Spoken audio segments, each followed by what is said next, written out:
شروع اللہ کے نام سے جو بڑا مہربان نہایت رحم والا ہے۔ الف لام میم۔ اس میں کچھ شک نہیں کہ اس کتاب کا نازل کیا جانا تمام جہان کے پروردگار کی طرف سے ہے۔ کیا یہ لوگ یہ کہتے ہیں کہ پیغمبر نے اس کو از خود بنا لیا ہے؟ نہیں، بلکہ وہ تمہارے پروردگار کی طرف سے برحق ہے، تاکہ تم ان لوگوں کو ہدایت کرو جن کے پاس تم سے پہلے کوئی ہدایت کرنے والا نہیں آیا، تاکہ یہ رستے پر چلیں۔ اللہ ہی تو ہے جس نے آسمانوں اور زمین کو اور جو چیزیں ان دونوں میں ہیں سب کو 6 دن میں پیدا کیا، پھر عرش پر قائم ہوا۔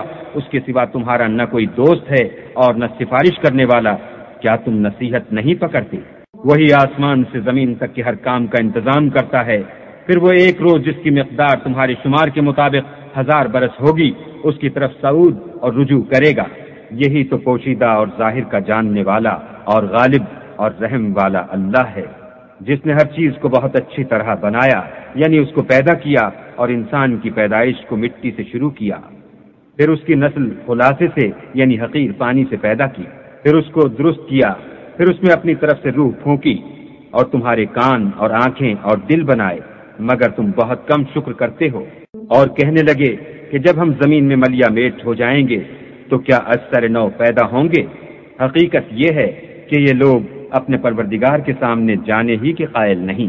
کہہ دو کہ موت کا فرشتہ جو تم پر مقرر کیا گیا ہے تمہاری روحیں قبض کر لیتا ہے، پھر تم اپنے پروردگار کی طرف لوٹائے جاؤ، اور تم تعجب کرو جب دیکھو کہ گناہ گار اپنے پروردگار کے سامنے سر جھکائے ہوں گے اور کہیں گے کہ اے ہمارے پروردگار، ہم نے دیکھ لیا اور سن لیا، تو ہم کو دنیا میں واپس بھیج دے کہ نیک عمل کریں، بے شک ہم یقین کرنے والے ہیں۔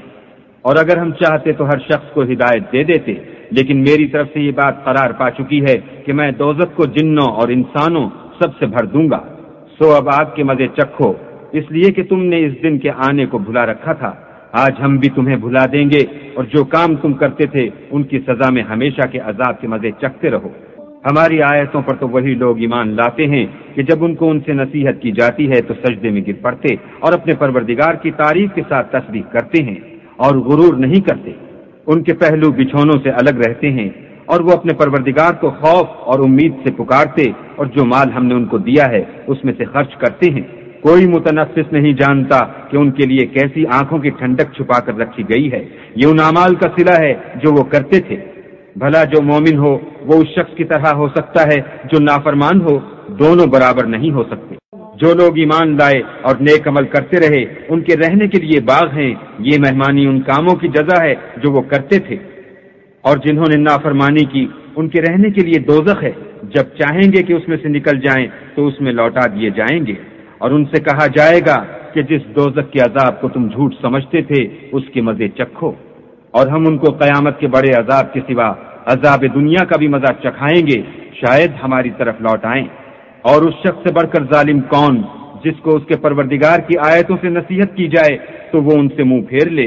ہم گناہ گاروں سے ضرور بدلہ لینے والے ہیں۔ اور ہم نے موسیٰ کو کتاب دی تو تم ان کے ملنے سے شک میں نہ ہونا، اور ہم نے اس کتاب کو یا موسیٰ کو بنی اسرائیل کے لیے ذریعہ ہدایت بنایا، اور ان میں سے ہم نے پیشوا بنائے تھے جو ہمارے حکم سے ہدایت کیا کرتے تھے جب وہ صبر کرتے تھے اور وہ ہماری آیتوں پر یقین رکھتے تھے۔ بلا شبہ تمہارا پروردگار ان میں جن باتوں میں وہ اختلاف کرتے تھے قیامت کے روز فیصلہ کر دے گا۔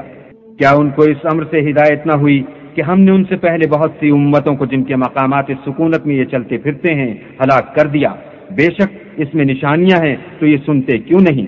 کیا انہوں نے نہیں دیکھا کہ ہم بنجر زمین کی طرف پانی رواں کرتے ہیں، پھر اس سے کھیتی پیدا کرتے ہیں جس میں سے ان کے چوپائے بھی کھاتے ہیں اور وہ بھی کھاتے ہیں، تو یہ دیکھتے کیوں نہیں؟ اور کہتے ہیں اگر تم سچے ہو تو یہ فیصلہ کب ہوگا؟ کہہ دو کہ فیصلے کے دن کافروں کو ان کا ایمان لانا کچھ بھی فائدہ نہ دے گا اور نہ ان کو مہلت دی جائے گی، تو ان سے منہ پھیر لو اور انتظار کرو، یہ بھی انتظار کر رہے ہیں۔